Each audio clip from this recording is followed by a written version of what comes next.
জন্মেছি মানেই মরেছি, এটাই তো চিরসত্য। প্রাণী মানেই মৃত্যুর স্বাদ গ্রহণ করতে হবে, এটাই তো নিয়ম। কিন্তু কখনো যদি মৃত্যু না ঘটে, তাহলে কেমন হয়? টাস কি লেগে যাওয়ার মতো কথা নয় কি? প্রাণীবিদ বিজ্ঞানীদের কাছে এমনটিই ঘটেছে।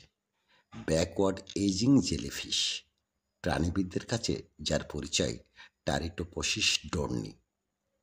এটি বিশেষ বৈশিষ্ট্যের জন্য জেলিফিশের এই ক্ষুদ্র প্রজাতিকে অমর জেলিফিশ নামে আখ্যা দেওয়া হয়েছে।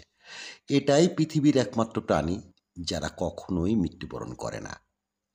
এই প্রাণীটির বৈশিষ্ট্য হলো পরিণত হওয়ার পর এটি আবার প্রথম পর্যায়ে ফিরে আসে। এরপর এই প্রাণীটি আবার বিকশিত হয়। তাই জৈবিকভাবে এই জেলিফিশকে কখনোই মৃত্যুবরণ করতে হয় না। আক্ষরিক অর্থেই এরা নিজেদের অমর করে রেখেছে। মৃত্যুর কোনো রকম আশঙ্কা থাকলে এরা বার্ধক্যের উল্টো পথ ধরে। ন্যাশনাল জিওগ্রাফিকের গবেষকরা জানিয়েছেন, যদি এই জেলিফিশের শরীরে কোনো অংশে আঘাত লাগে বা অসুস্থ হয়ে পড়ে, সঙ্গে সঙ্গে এরা পলিপ দশায় চলে যায়। চারপাশে মিডকাস মেমব্রেন তৈরি করে গুটি বাঁধে পলিপের আকারে। এই পলিপ অবস্থায় এরা 3 দিন ধরে থাকে।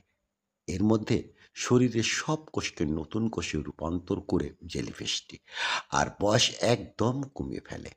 এভাবেই বারবার রূপান্তরের মাধ্যমে নিজেকে অমর করে রেখেছে এই ক্ষুদ্র প্রাণীটি। চিন্তা করুন, এটা যদি মানুষের মধ্যে ঘটত, কি দুর্দশাই না হতো তাহলে।